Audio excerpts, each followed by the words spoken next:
Hello, everyone, and welcome to the Malthouse Games Podcast. My name is Delton. I'll be your host this evening, and with me, as usual, is my lovely wife and yellow player, Haley. I got my owl jammy pants, and I'm here to say I'm ready for this podcast. Hey. This is a podcast all about tabletop games, card games, role-playing games, board games, things of that sort. And we also... Oh, there's a really hard top to pop. Oh, there's a good pop. That's impressive. Yeah, that was a really good one. Geez, that's full to the brim. We also discuss beer and other drinks on the show. So, just a disclaimer, we got our first sponsored beer, I guess you'd call it. I would call it a review beer. Review beer. Yes, and Delton is pouring this beer all over the place. These lids are crap for pours. Like, you can't pour slowly or it goes down the side of the can. Is that for me? All right, we had a party foul. Yes, so this crowler can, if you ever have seen a crowler, there's a thing at breweries called growlers, which are usually a glass bottle they fill up from draft. You're about to spill your beer on your pants, Delty. It got really close to the edge there. That is a full Thank beer. You. It's very full by accident. A growler is a giant, usually glass bottle. It's generally like 64 ounces? Well, there's 32 and 64, and I think there's even 24 in a lot of places, depending. But 32 and 64 for sure, and they fill it up off the draft and send it home with you. Well, a crowler is a canned version. We've had some from Roughtail Brewing before. We have, and this one, I believe, is 32 as well? Because is there more left in that can? There is. So, yes, I'm going to say 32. Because these are two 12-ounce pours. Yes. And so we're just going to have one beer this episode because, A, we have a big-ass crowler, and 2, this big-ass crowler is 8.8% alcohol by volume. It is. This is from Enid Brewing Company. It is a rum Oreo Porter. It comes in at 8.8% alcohol by volume with a 35 IBU. Yeah, so this, like we were saying, it is our review beer. I went to Enid today, and I have stories to tell and articles to write about that. But I stopped in the Enid Brewery. I had followed them on Facebook about a year and a half ago, and I guess they've only been around for about 2 years. But I finally got the chance to go visit today because the plague, as you know, is a lot less plaguey. And I went inside, met this awesome bartender. She told me about the history of all the beers. I guess all of their beers have Oklahoma-specific names. So this one, their porter is named after a gentleman whose last name was Porter. And this is a variant on their porter. It is aged in rum barrels, and it is also aged on 10 pounds of Oreos. I'm very interested to try it. It is, I'm talking pitch black, the way you would expect a nice dark porter to be. It is, and I tried the regular version of this at the brewery, and it was delightful. Now, you did say this was a nitro draft. That is correct. So most of the carbonation's gone because when you can nitro, as you said, they had to scrape off the foam to add more to it. So it's quite the process. It was. That poor bartender. She poured it and then was scooping off the top with a spoon to make sure she was filling the beer with beer. Very kind. Very patient. Nitro always does that. Makes very, very generous head. So this basically has no head in its current form. Yes, and it is very fresh. It was poured about 6 hours ago. It smells very sweet. Definitely a lot of malt in there. I'm going to take a sip. It smells a little chocolatey in the way that beers are chocolatey. Yeah, I'd like to take a drink. I smell the rum. You do get the rum, a little bit of alcohol in there. It's kind of like you ever put rum in your coffee? Yes. That's what it tastes like. It tastes like putting rum in your coffee. It kind of does. It's much sweeter. And like you were saying, they said that like you're not going to think of Oreos when you drink it. But at the same time, the aftertaste that's lingering right now reminds me of Oreo cream. Yeah, it does. It has that creamy sweetness that's just delicious and nostalgic. I really feel like I'm drinking a rum and coffee. There's not a ton of carbonation, like I said, so that could change based off if you're having this fresh from a draft. But it's smooth all around. It leaves a silky film on the tongue and the cheeks. Like you can feel it. And that's one of those, I think that's from the Oreo and possibly from the Rum Barrel. Yeah, and like I said, it was aged on 10 pounds of Oreos. I do like that, though. It's very sweet, but it's not overly so. And luckily, I think the bitterness level is just right, where you can barely notice the bitterness of like hops or anything. And like all of their beers are very good today. So again, disclosure, this was a review beer given to us But also disclosure, I really liked their beers before I knew we were getting a review beer. So I went in and I got a flight, and they have where you can get a flight for 4 4-ounce tasters for $12, and it served on a cute little Oklahoma board. And I tried one of their amber ales. I tried their basic lager. I tried a dark amber ale as well. And all of them were very good. And like I said, they all have Oklahoma names. So one was Control Burn. That was the dark amber ale. Great name. Great name, always. And while I'm sitting there, I'm having my drinks. I'm talking to the bartender. And she says, well, you need to try this one. She gave me another half pour of another one. Then another bartender comes up. And I said, what's your favorite? He says, oh, I like the Journal Porter. Gives me half a pour of that one. And then she gives me a pour of their root beer. They have a root beer that they make on site as well. It is a red wine root beer that is alcohol free. I don't know where the red wine comes into play, but oh my God, it was the best root beer I've ever had. Hands down, best root beer I've ever had. I love good craft root beer like that. It was delicious. And they said that a couple of weeks ago they tried to bottle it to sell, and it all exploded within 45 minutes. So, still in the test kitchen trying to bottle that root beer to go. So I was not able to take that with me. But it is a really great place to visit. They are very kind. So I went to Enid today. This is my story for the week. I got a little stir crazy sheltering in place for the last year and a half.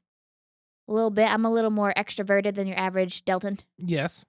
And so this summer, what I'm going to do is once a month, I'm going to go to a smaller town in Oklahoma and just go exploring. And so today I went to Enid America. I got me some good Italian food. I visited a coffee shop. I visited Enid Brewery. And I also went to a museum. I'm not going to name the museum, but I think that museum belongs in a museum. That old? It was that old. And I think that the owners or creators of it had passed away a very long time ago. I don't think it's been updated since then. It was just like stacks of stuff and dust and dirt, and the dirt belonged in a museum. I don't think it'd been cleaned. I don't think the bathroom had been cleaned since one of the old westerns was shot there in the 70s. Gross. It was an adventure. There were some neat things in there. There's a random hotel key from an Elk City hotel that closed back in the 60s. There was a signed picture of Reba McEntire. There was a collection of 1800 dolls. I don't really know how it all fit in together because there was also a signed autograph headshot of one of the local news gals. And I don't know how it all fit in together, but I experienced it, and I donated some monies, and I signed the guest book, and like I said, I'm not going to name it because I'm not about naming names, but if you live in Enid, you can probably guess what it is. I'm just not going to go there. But the Enid itself was really awesome. They have other museums. They're like the Train Museum, which I've heard is really cool. They have lots of cool coffee shops, a couple more breweries opening up. And yeah, I really liked it. And I also got to meet a dog named Avery at the bicycle shop. So all in all, good day. Meeting dogs is always a positive thing when you're out and about. Absolutely. And then Delty, what did you do last Saturday? Last Saturday, I took part with our good friend Andrew, Patreon supporter of the show, just not at the normal shout-out level. And we played As Thou Commands, which is a mega game by show friend Ben Canellis, who we've had on in the past. Don't remember the episode. You'll have to look it up. But he likes to run and play mega games and has been trying to get me to play over and over and over and over and over again for all of them. So me and Andrew signed up for this one and played it over the Saturday. It went from 9 a.m. to 3 p.m., I believe, when we finished. The time was slotted for 9 to 4. And I think it's really neat. If you are very into role-playing, I think that is where that specific mega game, As Thou Commands, shines. Because there was especially one very good role player in our group. Andrew did a great job, and the other guys did pretty decent. I feel like I was terrible. And then there were a lot of really great role players just in the game in general when we had everybody in the same channel. This was all done through Discord, and you can look up As Thou Commands. You can look up like the Mega Game Coalition, I think it's called. But there's all kinds of sources for mega games where they're going to take a lot amount of hours and a lot of people, but it's a massive role-playing experience going through and doing lots of different things. This one was a low fantasy medieval setting, even though I feel like some of the crap that went on was a little higher fantasy than it probably should have been. But there was funny things, there was cool things, there were serious things. I definitely think that if you like role playing and you like games like that are connected with a lot of people, it's definitely worth checking out. I regret to inform everybody that it has been too cold and rainy in Oklahoma for my hot girl summer in my kiddie pool. Yes, we actually had flash floods last night where the backyard was like 2 inches deep of water everywhere. And it was just pouring and pouring and pouring. So the whole city just got dumped on by the sky, and it was so much rain. Luckily, I only had to drive through it for a couple miles on my way home last night. And then it lasted for like an hour, hour and a half of just torrential downpour. And yeah, it's been cold or it's been rainy, and so Haley has not got to use her kiddie pool, but the yard is loving the water. I just stare longingly out the window every single day, just hoping, dreaming, praying that one day, I will enjoy my kiddie pool. Icarus has flown too close to the sun. Yes. I received my pool, and I was so close to happiness, but alas, alas, Well, luckily, alas. even though you can't use your kiddie pool, that just means you have to stay inside with me, which means we get to play games. Oh, here's the door. It's straight ahead. It's a game. So, the game for today, I think this is, what is this, the second time that we're going to be doing like a 2-player card game, dueling card game? We did Magic back forever ago with Brian, like episode 10 or something, or 9. Allison was episode 10. Was she? Brian was Yes. either 8 or 9. I think so. Maybe 6. Probably episode 6. I think that's right. Somewhere in there, we did Magic the Gathering. Have we done another card game? We never ended up doing Arkham Horror LCG, which we need to play more of so we can do that. But I don't know that we've really done a 2-player card game, so this will be just the second one for our podcast. We haven't done Pokemon? I don't think we have, because I've played a lot of Magic, and that's been the only one. But for this episode, we are going to dive into the relatively new to the United States card game called Flesh and Blood.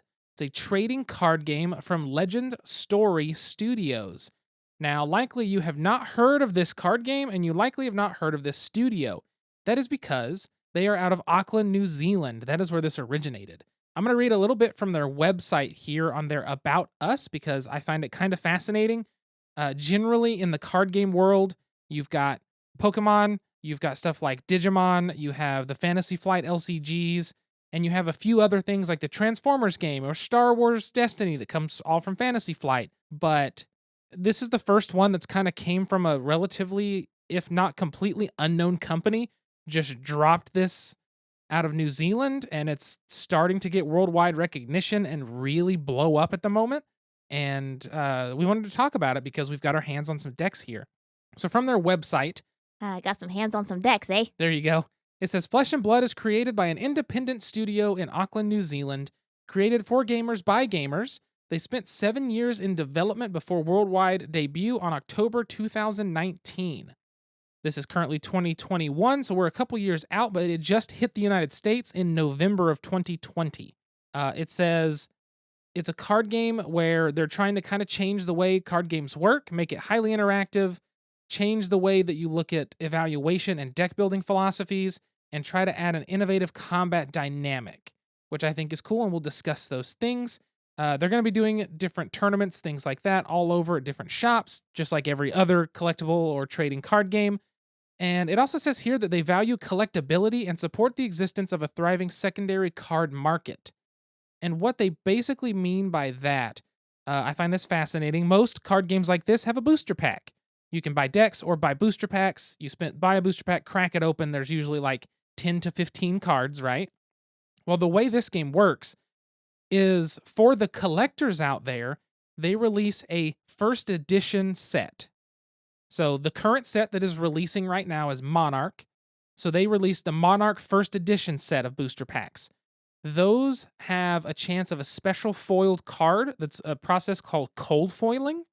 It looks way cooler than a regular rainbow foil, and the whole set is marked as first edition. Those are the cards that maintain a high aftermarket value because the collectability.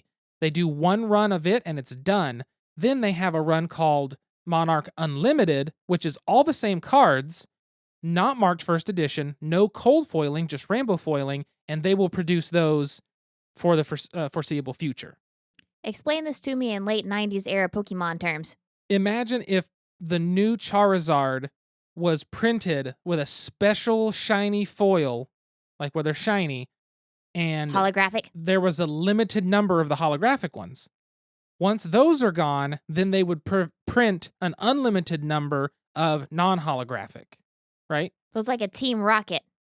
It's the same card, it's just less collectible. That way, people like me that just want to play the game don't have to spend ridiculous prices to get the best cards because they now have two versions of the best card, the highly collectible and the regular. Actually, Ah. kind of a great system. We'll see in practice how that controls the fluctuation of the aftermarket because, for those of you who don't know, there's a huge secondary market for collectible card games, and it can What? get ridiculous. What? This game by itself already has cards in the thousands of dollars because of there's not a large supply for how high the demand is, being it's a small company from New Zealand. And there are magic cards in hundreds of dollars, things like that. I won't continue on this because this is a very boring topic for most people to discuss. So basically, what you're saying is that collectible card games are basically like a miniature stock market. Yes, there is a secondary market outside of retail that is like a mini stock market. And this company is trying to make sure that they have the cards for it, and regular people have cards that aren't part of that stock market as much. So you have like some steady companies like the Black Lotus and Magic the Gathering, which retains its value. It's like the Disney, Yeah. like investing in Disney stock. Yeah. And then you have like Star Wars Destiny, which is like your Yeah. Dogecoin. It's basically, it fluctuates up and down real bad. Real bad. Yeah, that's essentially what's going to happen. Yes. But I thought that was really neat, something different and Stonks. kind of a neat thing. Yes, stonks. So yes, we're going to be talking about Flesh and Blood today. So Flesh and Blood, as I said, is a new card game, and we were able to get our hands on thanks to Edmund Unplugged, thanks to Mike there. Thanks, Mike. There were... Hope your garden's good. I'm not sure if... He said he tarped it, Ah. and he's going to see what survives after this cold Ah. spell. So we'll have to ask him next time we go in now that things are opening up. Good luck and good greens. Exactly. But he was able to, they have a whole box full of these like starter decks that are like, hey, play with this, learn the game. And he gave us some of those. We played and learned the game. And then I went back and got something that are a pre-made Blitz deck. You saying you played with your decks? Yes, thank you, Haley, for being the child. You friggin' turd. Yes, I like to play with my decks, okay? Hey, is that a deck in a box? Oh my goodness. These are Blitz decks. So in Flesh and Blood, there are essentially three different tournament styles of play. One is a drafting or limited style, just like every other. There's Constructed, that you have a 60-card deck with certain rules. And then there is Blitz, which is I think a 40-card deck. So it's faster with its own little set of like tiny differences in rules. And they make pre-made decks you can buy, play out of the box. And if you go to a tournament, they're actually tournament legal, which is cool. So we picked up some of those to play with. Now, hopefully this isn't boring you at all, because this is a deep talk on this card game. However, for those of you who are used to card games like this, I have been really enjoying what we've played of Flesh and Blood. We've technically only played 3 full games now, but I have watched videos online, read about different things, and have looked into how to get some more cards, essentially. And I have sat there patiently while Delton has read the rules, and I have won every single game. She has won every game. That is a positive for her, is I'm the one who's like reading the strategies of how these decks function, all this stuff, and she still beats me. Now, I will say, like 2 of those games was like a 1 life to 1 life. It was. It There came was down to a single turn. a single turn. Like, I think the first one was, it came down to like 3-1, and the Maybe. second one was 1-1, and then the last one was a little different. The last one was 9-1. I could not hold on. If I would have held on, I think I could have made a big like shift, but probably not big enough. But so for most card games, and we'll get into more card games later, but for most card games, it's you versus the opponent, and you're playing creatures or casting spells, things like that. The way Flesh and Blood works is you are actually controlling a hero, which does have a card with a special ability on the table. In a Blitz deck, it is a young hero. In a Constructed deck, it is a full hero. Now, each hero has a special style about them, something they're trying to do. Then you can have weapons, a head equipment, chest, arms, and feet equipment as well, and then your deck full of attacks. The game is basically going to be I feel like the turns are fast. Yes. Even though the game takes a minute for us, at least right now, learning, the turns are nice and fast in this game. You're essentially going to, on your turn, you have one action point, basically an action. You can play an attack. You can use anything that, you can pay for an action, blah, blah, blah. You do that action, and only if that action says that you may go again, do you get to play something else. So a lot of times you're doing a setup for one attack, then your turn's over and it goes to your opponent. So you're having to string together little tiny combos or build up over several turns to get to certain things you may want to do, dependent upon how your deck functions. One thing that I really enjoy in this game, in Pokemon, there's energy. In Magic, there's lands, which produce your mana. In, Digimon is just its own weird thing. Star Wars Destiny, you've got these dice. Everything has its own resource style. The way this game works is every card has a cost, so far between 0 and 6. Seems to be the highest and lowest we've seen. Yes. I guess it'll never go under 0. They probably go over 6 somewhere. Like 0 and 6, and then like sometimes you have to sacrifice some cards as well. Yes, yeah. So kind of some of the regular, card game style. So a card will have a cost, and every single card has a pitch value. So something unique about this game that I find to really, really enjoy, instead of building lands into my deck like Magic, instead of worrying about how many energy I have in Pokemon, in this card game, every single card, every card in your deck has a value you can pitch it for to a special pitch zone, not the discard pile, but the pitch zone. And that gives you between 1 and 3 resources to be able to cast, or not cast, but to play your cards. So every card can be pitched to play other cards. What that means is every single turn, you must make a decision, and they're not always easy.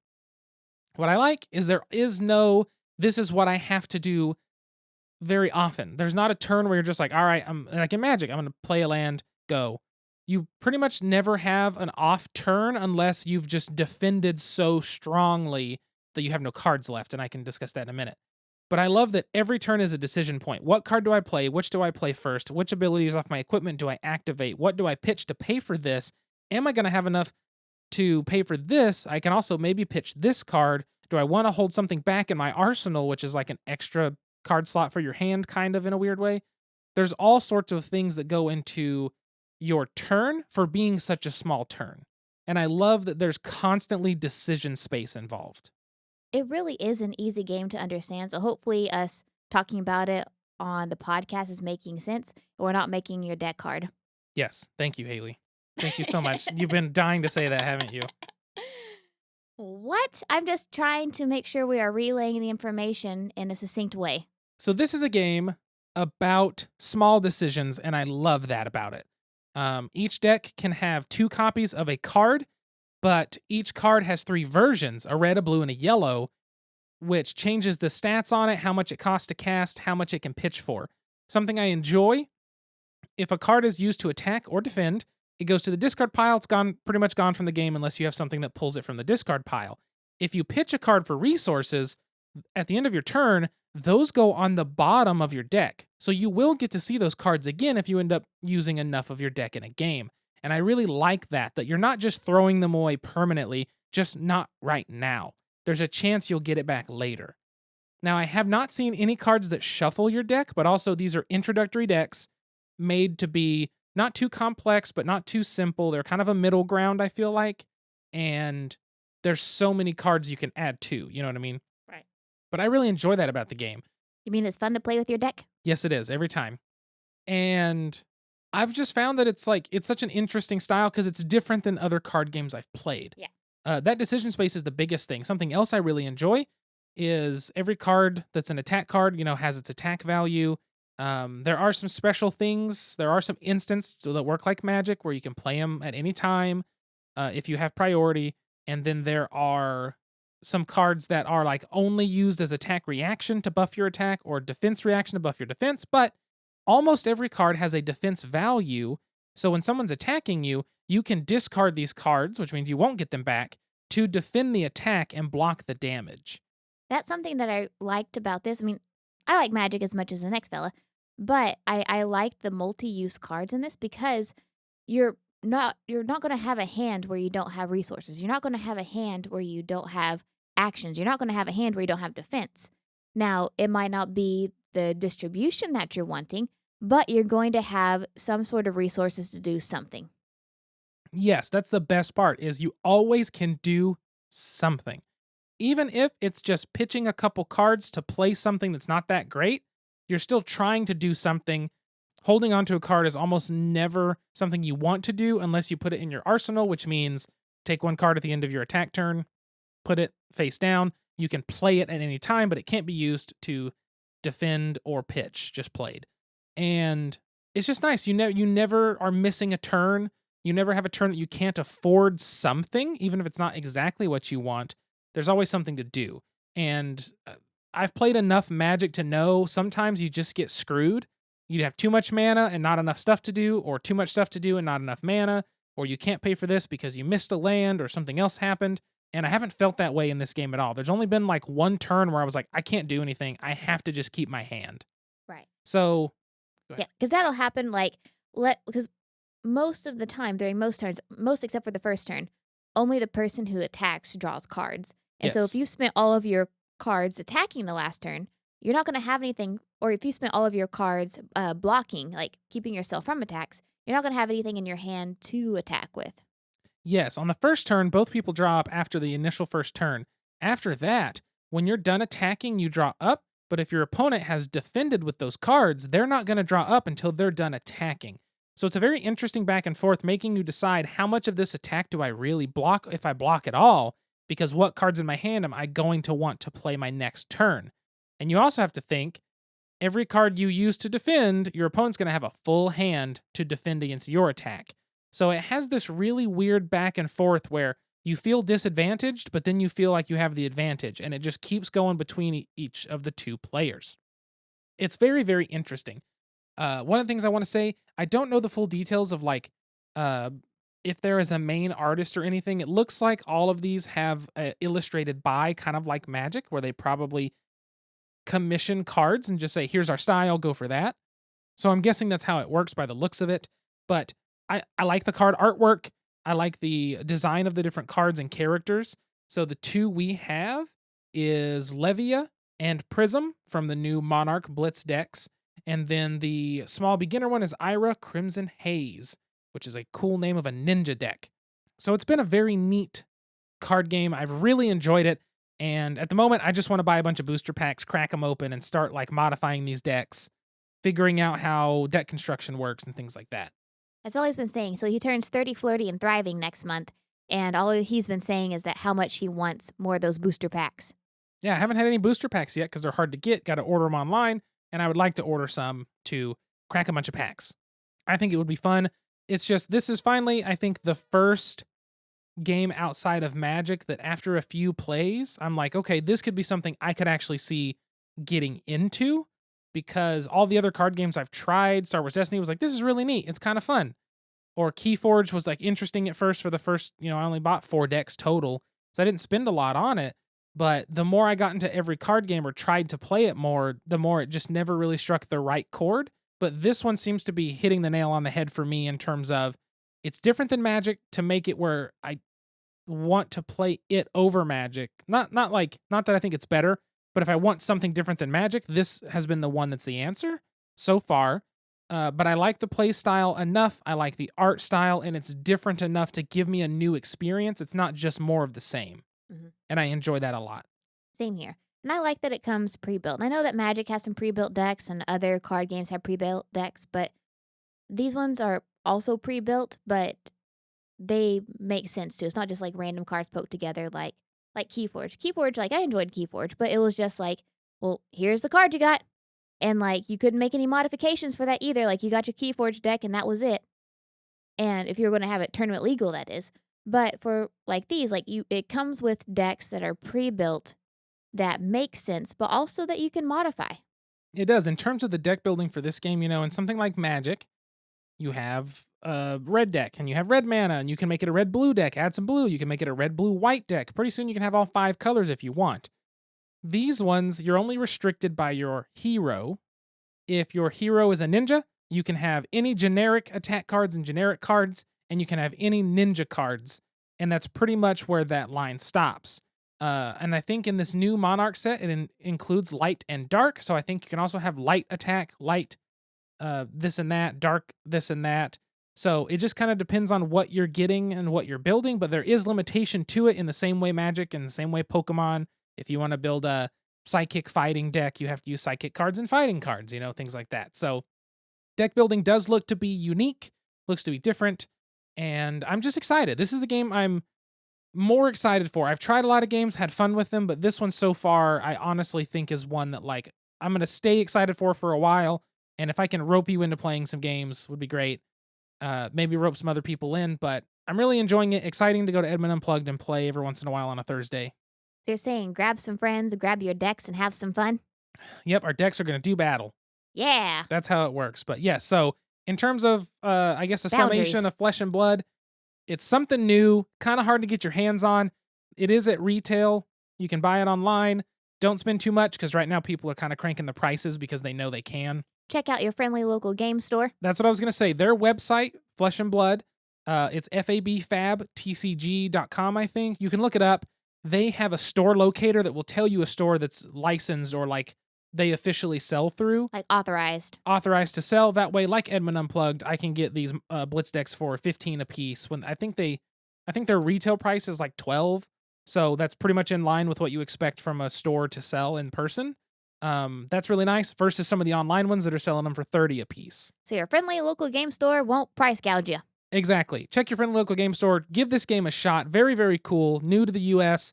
And so far, I highly recommend it if you enjoy this kind of game. Same. Hey, what can I get you? I'd like a topic. Any special way? Make it a top shelf topic. Coming up. Enjoy. So for the topic today, I just kind of wanted to discuss dueling card games in general. A little bit about like how they play and things like that, and also mention several that I've played, even though I have mentioned some already, and which ones I've enjoyed more than others.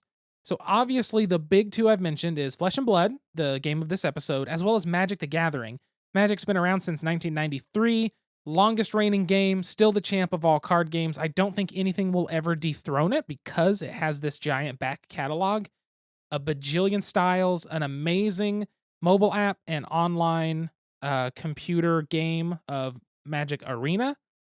Magic's great. Pokemon's been around a long time. Digimon has come out with a new card game. There's the Transformers card game that's like kind of grabbing hold of some people. There's about to be a My Hero Academia card game. Pokemon. There's My Little Pony card games. You've got Cardfight Vanguard. Pokemon. You've got, is it Will of Fate? No, that's like a set of a card game. There are so many card games. Pokemon Gold. There's Pokemon's Gold. Yes, there are a ton of two-player card games. So basically, two-player card games, the way they work is you're versing your opponent, you're competing in some manner. In Flesh and Blood, you're both a hero. In Magic the Gathering, you are both some entity summoning creatures and casting spells, like you're a great wizard or something. In Pokemon, you're a Pokemon trainer and you're, having your Pokemon do your battles for you. They all have something like that. Star Wars Destiny was one that includes dice, actually very affordable right now because it's kind of fallen out. Nobody's really doing competitions and stuff like that. So you can pick up cards really cheap. They come with 1 dice per pack, and it's a pretty fun, simplified game. I've actually recommended that for people with younger kids that like Star Wars. Again, it is the Dogecoin of card investments. Except it's not coming back. We're going to hope Dogecoin to the moon. I believe in you, dear listeners. You can invest in some Star Wars Destiny, and you can increase the prices if we all band together. I mean, you're not wrong. That is how it works. But there's all kinds of two-player card games. I've been on Reddit. You have been on Reddit. I'm not going to try to get into all of them because that's way too many. But what is it that's unique about two-player card games? Like, what's so different in me playing Flesh and Blood? Bud. That should be the name of like a dispensary. Flesh and Bud. It's pretty funny. Flesh and Blood versus like pulling a board game off the shelf. I think it's kind of like that chess-like element. It's not only, for some games, it's how you build your deck and how you cultivate your deck. And it's kind of like if you are a wizard or a warlock who is training and harnessing powers, you're cultivating your deck, you're cultivating your abilities and your mastery over your cards. But in like the cases of Flesh and Blood, where you're just given 2 random card decks, it is kind of a chess element. You're kind of relying on your wits and your understanding. There's that element of randomness that's in there based on what you draw. What can you do with what you draw? And so it really is a mental game as well of trying who can use their resources the best to destroy the other. I think that's definitely true for like out of the box decks like this. I for me, I think the biggest difference versus a board game on the shelf is card games like this have a customizability. Is you're buying booster packs if you want, you're buying singles, you're building a deck, you're changing the deck, you're modifying the deck, you're trying out different archetypes in the decks you're building. You know, Magic has a huge amount of archetypes you can get into. Except in Keyforge, you don't do that in Keyforge. That's true. Keyforge kind of introduced a new model that a lot of people were very hyped for and is still an interesting model. But it's you buy a deck, that deck is complete. You cannot add, you cannot take away. That is the deck you play with. Some decks are bust. Some decks are great. They actually have people that have created an app that you scan your deck's barcode into, and it tells you based on the cards in the deck what the like estimated rating is, which is kind of like a competitive rating. So I think the biggest downfall that Keyforge has had is their whole idea was you buy a deck and play and that's it. It's tournament legal, everything's fine. The problem is you got people, instead of buying booster packs at $15 a piece, cracking them and building decks, they're buying single decks at $15 a piece until they get one that rates high enough to take to a tournament. And you combine that with the global pandemic that really got rid of a lot of tournaments. It really did, and I think a game like Keyforge suffered the most Yeah. because without customizability, without being able to build a deck and open booster packs and use those cards, to build whatever, instead of that, you buy a deck and go, cool, here's my deck. And unless you're playing it with somebody, it's just going to sit there like cards you're not using in your current deck in another game. Because that's really all you can play it with are those of like Yes. Thursday night at the game shop where you go and you test your deck out amongst the other ones. Like you can theoretically do that with like your partner or your roommate, but it's not the same thing as playing with 15 other people at Keyforge night. Exactly. So that kind of stinks. I feel like Keyforge has suffered from the pandemic more than anything else. Magic has had Magic Online, or sorry, not Magic Online. That's still going, but that one's not supported anymore, I don't think. Magic Arena, to keep it going, they do Friday Night Magic. They do tournaments on there. You can do a draft on there. But games like Flesh and Blood, we're just now able to really go into a store comfortably and play. But any game that has a collectible aspect, booster packs, building decks, you can sit and build a deck and theory craft at home. And yes, with something like Keyforge, you could technically disassemble those decks and build like the better deck, but you couldn't actually go play it in a store because it wouldn't be legal at that point. If someone was paying attention and actually said, hey, that's not right. So I feel like that model was unique and very interesting, and it is affordable unless you want to be competitive. Or if you keep your friend's deck keeps beating you, and your friend's deck keeps beating you, and your friend's deck keeps beating you, you're going to be on the hunt spending a lot of money to find a new deck rather than spending a little money just to modify yours. You know what I mean? It keeps beating you? Yes. What a deck. It's a horrible deck. I'm going to put it back in its box. Can I be honest about something? Yes. I'm not a fan of this style of gaming. I know you're not, and I'm glad you brought that up. So why aren't you a huge fan of two-player kind of dueling card games? So I want to clarify, like I like the experience. Like whenever Brian brings his cube over, I enjoy crafting my deck. I enjoy playing. I enjoy the experience of it. So I don't want to say like, I'm miserable every time I play this, because I'm not. Like I enjoy the people that I play with. I enjoy the friends. I enjoy the conversation. I enjoy like the random times that I do win in Magic, or in the case of Flesh and Blood, when I do win, I do like that. Delton helped me with the rules, but still won. But I just don't like the game style. I don't like having to read what different cards do, have to figure out what the terminology is. And I feel like things like Flesh and Blood isn't as bad. There was one rule we had to look up and clarify. Yes. But something like Magic where there's like 20, 30 years worth of rules, regulations, material, wording, vocabulary, I don't think I like it because I don't. It sounds bad, but I don't care enough to learn about it. Like if I have like a board game and it's all new rules and all terminology, like I'll learn that because it's going to take me 15, 20 minutes to learn it all, and I can play and I can come away with like a sense of mastery over the game. my first time to play it, but something like Magic or something like some of the other deck builders like this, like the collectible deck builders, there's just so much to learn and understand that yes, it's neat, and I'm not saying it's a bad game. I'm not saying this is a bad thing, but someone like me who's kind of new to it and is just kind of like a hobby gamer and just plays these games whenever their friends bring their decks over, I don't really care to learn it. And it's not as fun for me having to sit and look up rules multiple times or try to figure out what different vocabulary means on cards whenever it's not explained on the cards. Like that just makes me disengage from a game like no one's business. Now, if the text is on the card and like explains what it is, that's great and fine. But if it's like, here's random terminology that this card has, well, what the hell does that mean? I gotta go look up what it means, and how does this affect different cards? That for me, I get so disengaged from it. And I understand that completely. The with these flesh and blood decks, all the cards in these do explain what the terminology is, but we both were interpreting it differently.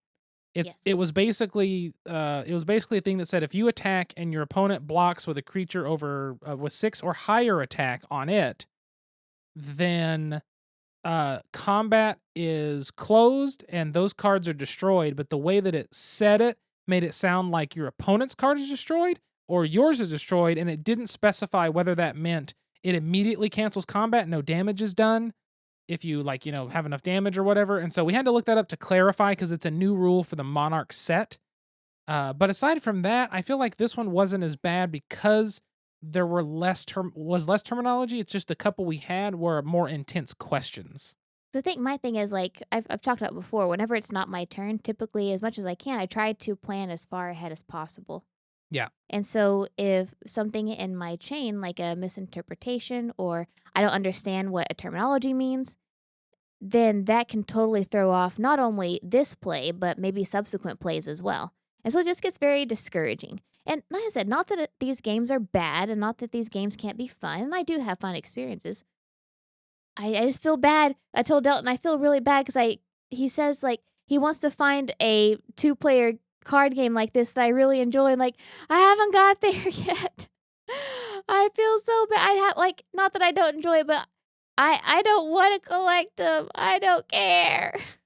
And I think that's the hard part for me is that like there's something, of course, I think it comes down to personality. Yeah. I have a collector's personality. When I get into something like this, I want to collect more and I want to try more things and I want to get more cards. I mean, that's why I have as many board games as I do, right? I want to keep having different ones for different experiences and different, things like that. And so when you don't want to do that, it makes it tough because that means I'll just build all the decks and we'll just play them, which is fine. But I also want you to enjoy that experience of playing, even if it's not your favorite style of game. I do think that somewhere where Flesh and Blood succeeds, hopefully for you, and now correct me because I'm speaking for you, correct me if I'm wrong. I think Flesh and Blood succeeds for you over Magic in that the turns and things are so simple and the actions are so limited in their phases that you're not like, all right, first you untap, now you have your upkeep phase, don't forget this trigger, and then you have your draw phase, and then now you have your main phase. Okay, are we going to attacks? Cool. Now you're going to declare attackers. Now I'll declare blockers. Then you'll do damage, then another main phase, then the end phase. And I feel like this, even though there are phases like that, I feel like it's a little more simplified and a little bit faster pretty much every turn that it helps keep you engaged when it's not your turn. Is that more accurate? Yes, and also you're not going to get a hand that sets you up for failure. That's true. You would be pretty like it would be a weird bad luck hand. And Right. I don't think so far we've had one of those. No, like I had one. So last night when we played, I had one hand where I think I needed 3 mana or 3 like action points, but I only had 2 Resource points. Resource points. There you go. 3 pointy things, and I only had 2. And so I had to rethink my strategy, and I wasn't as powerful as I wanted to be. But I mean, there hasn't been a hand that I've drawn and be like, oh, I got nothing. Unless I spent it all trying to defend myself in the previous round. That's my own fault. Exactly. I think so far with this one, the thing is that every single attack you have an opportunity to defend. There is no, I don't have creatures on the field. I don't have a Pokemon out. This Pokemon is dazed or whatever. It is strictly down to, do I want to not have access to this card on my attack? That's the question for me to make, not for the game to decide. Does that make sense? And I like that aspect quite a bit as well. But I enjoy the dueling card games. I find them to be interesting. Building decks is fun. Theory crafting, things like that is pretty fun. Drafting is by far my favorite style. And I think they're pretty neat. There's a bajillion of them out there at this point. Really, it's kind of like pick what one you want. The World of Warcraft trading card game was actually pretty dang fun. And I still have some cards, enough for at least 2, maybe 3 decks.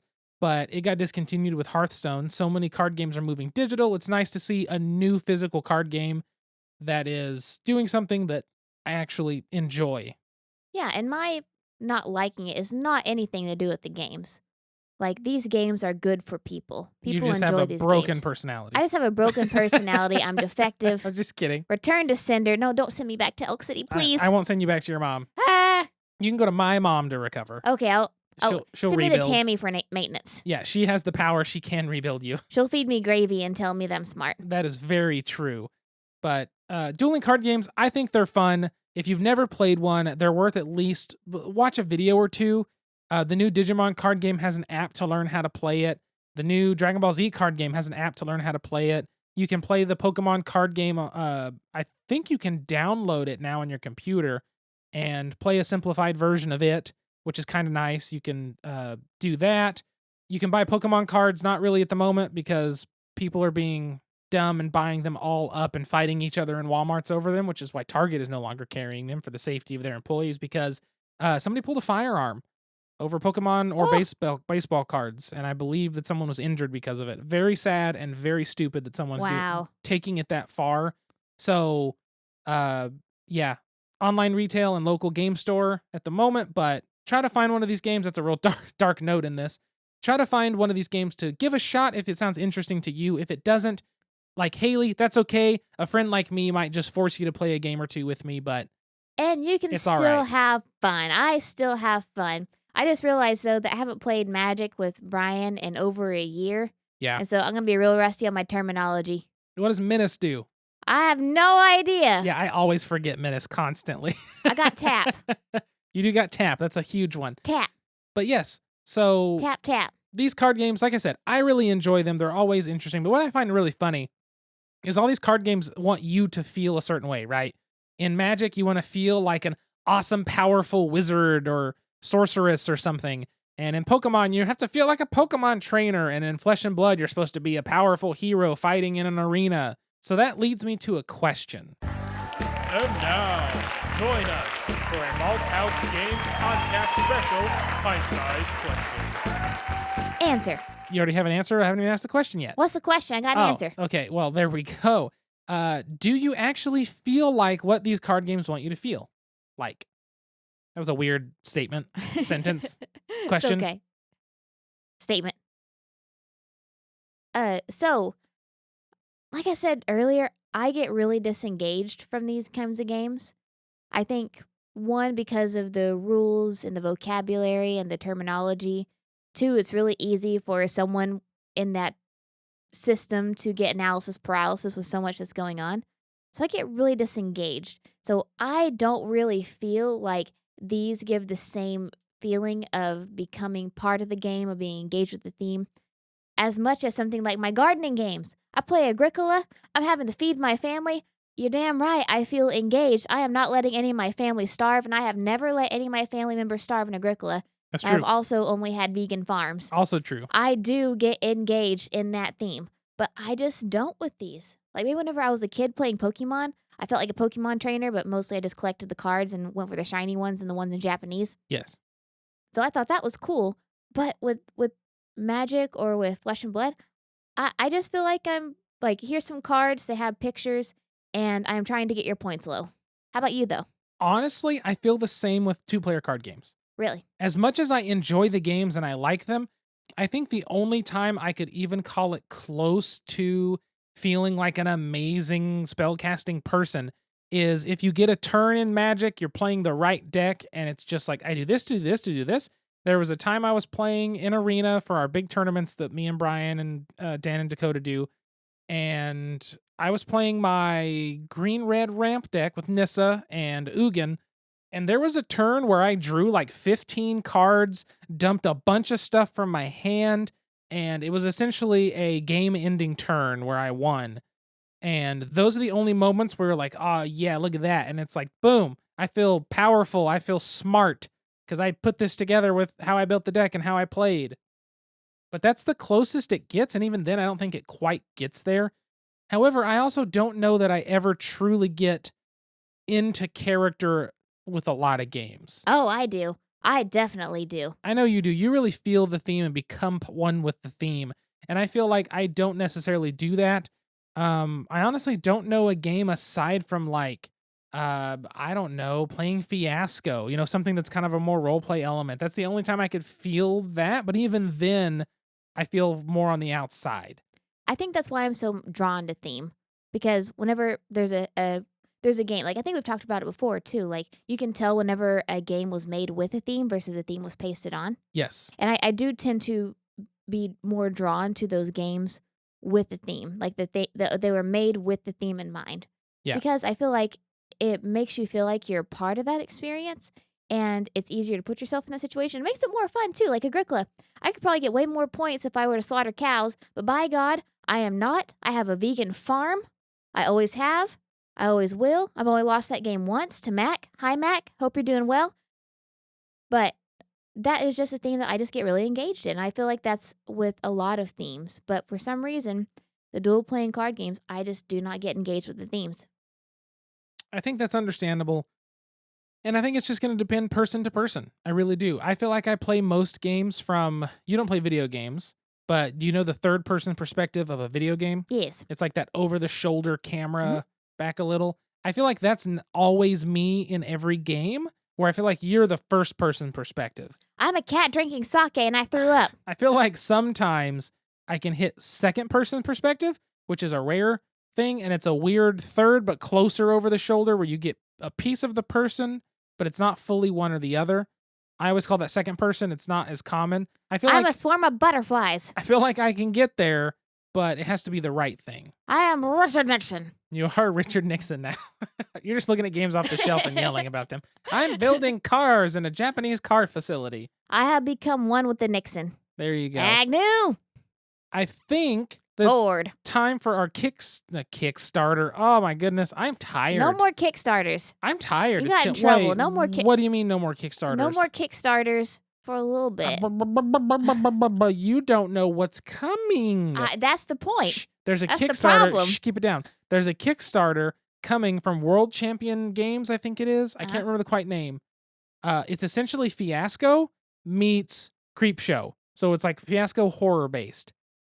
Oh, God. Gonna be great. Anyway. Speaking of Kickstarter, though, we need to shout our friends at Rose Gauntlet. Yes, we do. Lindsay and Isaac at Rose Gauntlet Entertainment have a Kickstarter out now for Keystone. Make sure to go back Keystone on Kickstarter. I got to playtest this game.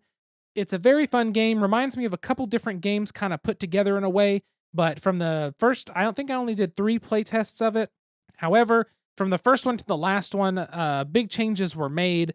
And I think it's going to, the artwork is gorgeous on it. Whoever the artist is, I can't remember their name. Fantastic job. It's, 2 people that are great people, great game designers, and just like when Delton says great people, like they're really great they're people. really good people, and they're wonderful. It's going to be a great company, going to have some awesome stuff, including a video game coming, which is cool that they're announcing that. But definitely check out Keystone on Kickstarter.com from Rose Gauntlet Entertainment. Also a very cool logo. But yes, now on to our Patreon shoutouts. Thank you so much to our Patreon supporters, our Patreon patrons for patronizing us and... Without patronizing us. Yeah, that's a weird word, isn't it? Thank you so much for helping us and supporting us on this podcast. That's going to be for Allison, Alan, Jesse, Catherine, Jennifer, and Cliff. Thank you all so much for supporting us and staying with us through all the weirdness of the pandemic and things like that. These are people who support us on Patreon, along with Andrew, who I shouted out earlier in this episode, and some others that just don't support at a level in which they get shouted on the podcast, but they get some other things here and there. But we still love them. We do. We appreciate everyone. If you want to be like them, you can go to patreon.com/malthousegames, MALTHAUS games. You can also go to malthousegames.com and look at our favorite games, the games we've covered, what's new with our content, as well as a link at the bottom of the pages, definitely the first page, at the bottom to our Patreon itself. If you want to hit us up on social media, you can find us at Malthouse Games. You can find me personally at Delton Brack, DELTONBRACK. You can find Haley at SQUIRRELYGEEK. That is at Squirrely Geek. If you want to send us any questions to answer on the show, a topic you want us to discuss, or a game you think that we should be looking at, make sure to send us an email, contact@malthousegames.com. I think that's going to cover everything. I'm going to keep looking online for more Flesh and Blood and try to get Haley to let me buy booster packs. But until then, sit back, relax, grab a drink, and play some games. We'll see you folks later. Play with your decks. Bye.